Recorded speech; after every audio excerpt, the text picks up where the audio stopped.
Les chiens de la dictature aboient. C'est l'intitulé d'un post de Arlette Framboise Doumbé sur sa page Facebook.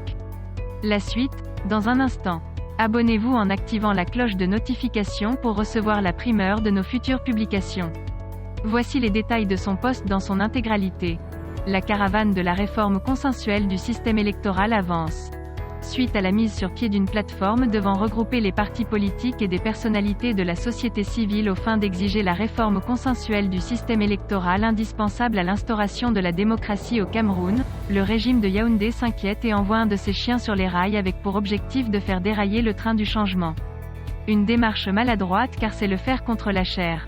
Par la plume de Jacques Faim Dongo donc, le RDPC, le parti le plus hostile à la démocratie au Cameroun, fait entendre sa voix.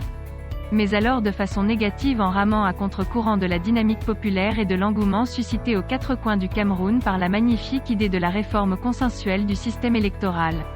Cette idée portée désormais par le peuple camerounais fait office de thérapie de masse à un peuple frustré par 40 années de fraudes électorales. C'est le remède idoine aux crises qui rongent le Cameroun, y compris la crise du Nozo.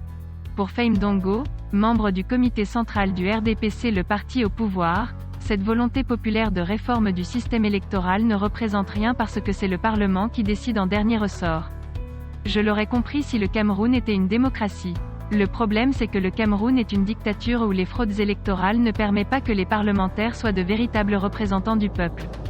Car comme vous le savez, à quelques exceptions près, nos parlementaires dans leur écrasante majorité sont fabriqués par le régime au pouvoir à travers le mécanisme des fraudes électorales favorisé par un code électoral taillé sur mesure pour tricher. Voilà tout le problème. Faim Dongo dit que le Cameroun est une démocratie.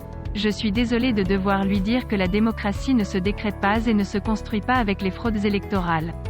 40 ans de fraudes électorales, ça suffit. Ça doit s'arrêter aujourd'hui et maintenant. À Monsieur Faim Dongo de comprendre que si des députés de l'Assemblée nationale font partie aujourd'hui de la plateforme de revendication d'une réforme consensuelle du système électoral, c'est bien parce que le Cameroun n'est pas une démocratie et que son code électoral est scandaleusement antidémocratique. Il faut être malhonnête pour ne pas le reconnaître. Pour terminer, je vais parler à tous les partis politiques membres de la plateforme de revendication d'un système électoral consensuel au Cameroun en parodiant une pensée de Harriet Tubman qui m'a été suggérée par mon ami Alain Fotsing. Si vous entendez les chiens de la dictature, continuez votre quête de la démocratie en exigeant la réforme consensuelle du système électoral. Si vous voyez les torches, la police répressive dans les bois, continuez votre combat. S'il y a des cris après vous, continuez. Ne vous arrêtez jamais avant d'avoir atteint le but. Si vous voulez offrir au peuple le bonheur de la liberté et la gloire de la terre promise de la démocratie, continuez. Yaoundé suffoque à la seule évocation des mots démocratie et liberté comme un démon à l'évocation du nom de Jésus. Il va apprêter des marlettes d'argent comme d'habitude. Mais malheur à celui qui trahira. Veuillez prendre 3 secondes pour liker la vidéo et la partager. N'oubliez pas de vous abonner à la chaîne YouTube Camer TV Info, Cameroun Actu et sur le site www.camertv.info. À bientôt pour de nouvelles publications.